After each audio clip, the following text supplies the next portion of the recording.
You're watching Drakewing Gaming. Enjoy the video. Hey guys and gals, Never here from Drakewing Gaming. It's something on Twitter, the Gaming Dragon. Today I'm coming back at you with a Let's Play episode of Rain Check, Rou's Path. So y'all, let's go ahead and jump right back into it, shall we? Alarm chain, we're up, and let's go. I empathize with you. After seeing you fall asleep on my bed yesterday, I couldn't help but realize how hard it must be for you. So know how you feel. I'm just trying to help out the way I know best. I break eye contact and stare at the ground. His words carry a weight to them that I can't ignore. Thanks. I guess you're a softy at heart after all. Softy? I wouldn't say that. I glance back and see the wolf flustered, his expression endearing and rather cute. I chuckle at him and our eyes lock, leaving us staring at each other in a comfortable silence. Normally a moment like this would be awkward with anyone else, but I find myself enjoying this brief connection. He offers a small, reassuring nod, followed by a quick wink. The unexpected gesture catches me off guard, making me blush once again. Hope you're feeling better. Yeah, emotionally. Not my leg, though. Right, let's take a look at that. Rou gets back up and kneels down before me, examining my right thigh, his head at my chest level. He motions his paws to my thigh. You mind? No, go ahead. He carefully rolls up the right side of my shorts towards my waistband, exposing my thigh to the wolf. He puts a paw above and below my thigh and gently feels my injury. His paws are extremely large and firm, the warmth of his paw seeping through my fur and onto my skin. If it weren't for the pain distracting me, this would have gone much differently by now.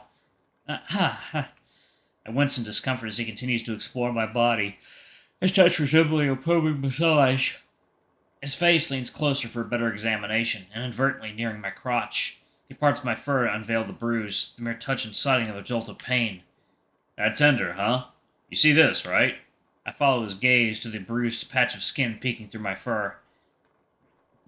Nasty bruise. Yeah. Let's see the extent of this. His paws trace a path slowly up my thigh, parting the fur to expose more of the purple-tinted skin beneath. Each revealed area carries a reduced sensation of pain, but the blend of his touch on my sensitive thigh and the residual discomfort is staggering. Fighting the urge to wriggle, I concentrate on steady breaths, my mind swirling with the unfamiliarity and unease of the situation.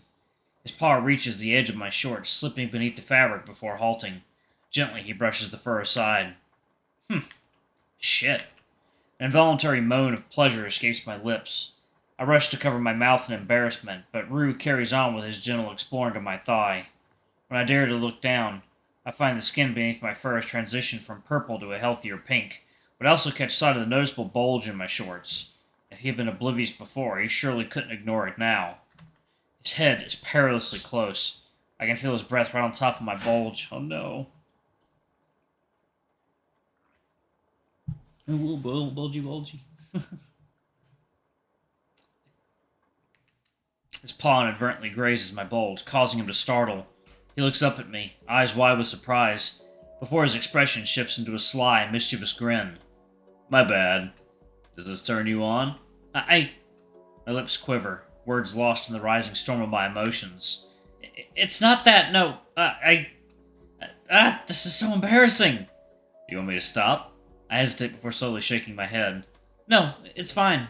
How does it look? The wolf's brows furrow. What are you referring to? If it's your injury, then it could be worse. If you mean your bulge, then I'd say it's not bad. He chuckles at his own joke, and I feel myself becoming flustered, my ears flattening in response to his teasing. Sorry. No, it's fine. He continues with his inspection, pausing thoughtfully after a moment. I like your scent. What is that, citrus? Yeah, it's the body wash I use. Do you like it? Maybe I can give you some to use later. Just give you some, not actually help you apply it or anything. You know, not on your body or anything like that. I give out a nervous laughter. Why did I just say that? I'm so stupid. He laughs back at my awkwardness and gives a nod. Sure. To both. His response is smooth as he squeezes down his paw again, which elicits a louder moan from me. I can feel a flush of heat spreading across my face as my arousal continues to build. It's been days since I've had the chance to come, and my own scent is now noticeable. A soft chuckle escapes his mouth as he locks eyes with me. Didn't think you'd be so aroused by a man's touch. Yeah. Rou repositions himself to kneel down between my legs. May I? His voice, a deep resonating hum, sent shivers down my spine. His seductive gaze, full of intent, waits for my response. I know exactly what he's alluding to. I... He slowly rubs my other thigh, but I don't object to the sensation. My instincts go into overdrive, and I swallow hard, meeting his gaze. I give a sheepish nod, my cock twitching with excitement beneath my unprecomstained shorts. Okay. Shit. There's no hiding this. Okay. My voice emerges as a whisper, but he returns a subtle grin, licking his maw before gently placing a paw on my pants. The wolf traces his claws over to my waistband and gently pulls it over. Okay, yeah, let's, No, this part right here, y'all, I don't know if I saved here earlier. Yeah, Ru's room, yep. Yeah, so we're gonna save that again right there. And I'm gonna pause it real quick, y'all, to get past this scene. Alright, y'all, and we are back, and yeah, I was right. That was pretty spicy. As you can see, Rue doesn't have any pants on. We both look at each other. Rue's expression is more annoyed than surprised. Shit, what a buzzkill.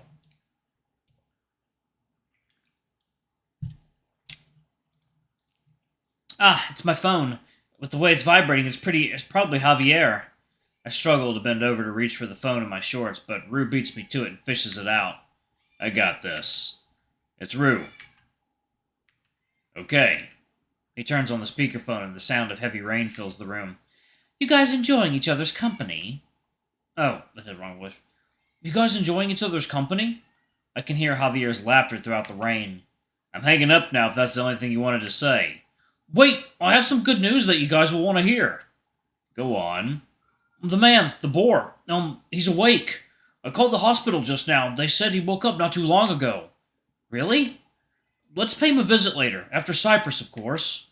Guessing we're not going early to scout around then. No, I don't think I'll make it in time for that. We'll have to move to Plan B. What's Plan B? We scout around during their keynote. What? But what if we get caught? A valid concern, but I just got the thing.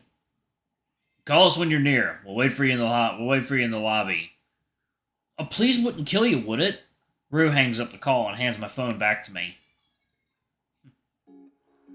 We decide to take a breather and tidy up as we anticipate Javier's call. I nurse my bruise with a bag of ice that Rue had kindly retrieved from down the hall. Rue, meanwhile, has retreated to the bathroom, stating his fur requires a thorough rinse under a hot shower. I admit to myself that I could also benefit from a good scrub once he's finished. Ah. I lower the ice pack to examine my thigh. I think the swelling's gone down? My mind thinks back to earlier. Man. After that incident, he's undoubtedly aware of my feelings, and it's changing how I perceive Rue. The mere thought of him makes my cheeks flush. Maybe I should have a conversation with him later to avoid any misunderstandings. I cast a glance at the door, then check my phone. No missed calls. Piqued, I rise and peer through the spy hole. I see Javier through the lens, carrying a small briefcase while engrossed in a phone conversation. Wait, why didn't he call? Did he forget? As I open the door, the fox puts away his phone and adjusts his collar. Theodore. He gives me a curt nod and strides into the room. I'm sorry for not calling. I was tied up contacting the hospital again. Well, I finally obtained the man's prognosis. The fox stops midway at the bedroom and stops, turns, and stares at me. You smell interesting. Smells like... What exactly happened while I was gone? God, this is so embarrassing. What do I even say? Nothing. We were just resting. Get that smirk off your face, you son of a bitch. He sniffs towards my mouth before growing a dubious grin. Resting, huh? Wish I could say the same. The fox moves closer to me and chuckles. For future references, consider using the disinfectant in Rue's top drawer. It'll disguise your earthy undertones much better. Can't go around having you smelling like tiger musk and semen. I try to think of a response, but my mind awkwardly blanks out. There's no coming back from this one. I just got destroyed.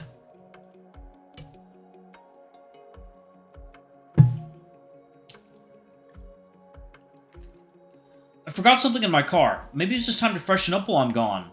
He smirks and pats my stomach gently. For me? Please? The fox steps back out and disappears off in the hallway as I'm left embarrassed. Man. I walk over to the door and open it, finding the can of disinfectant Javier had mentioned about.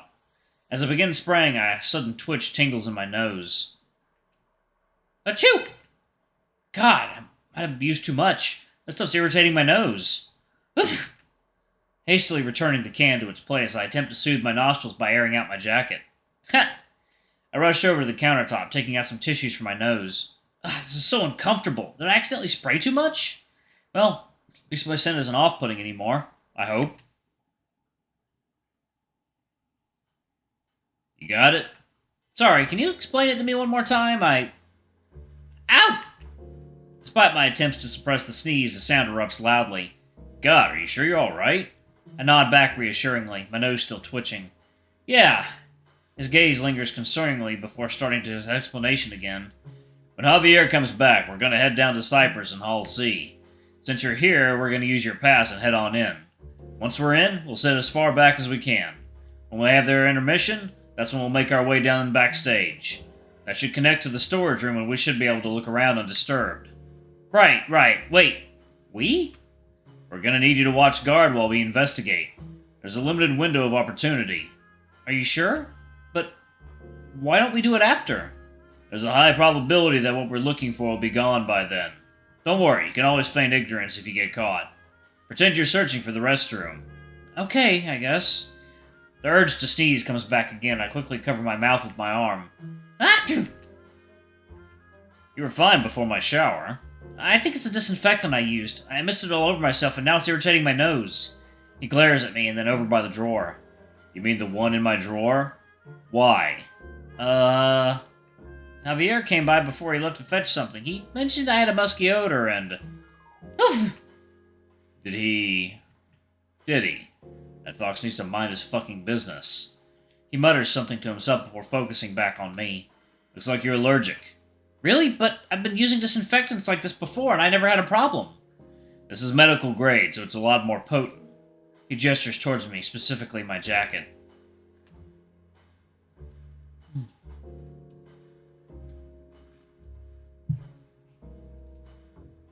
You should take that off. It'll help.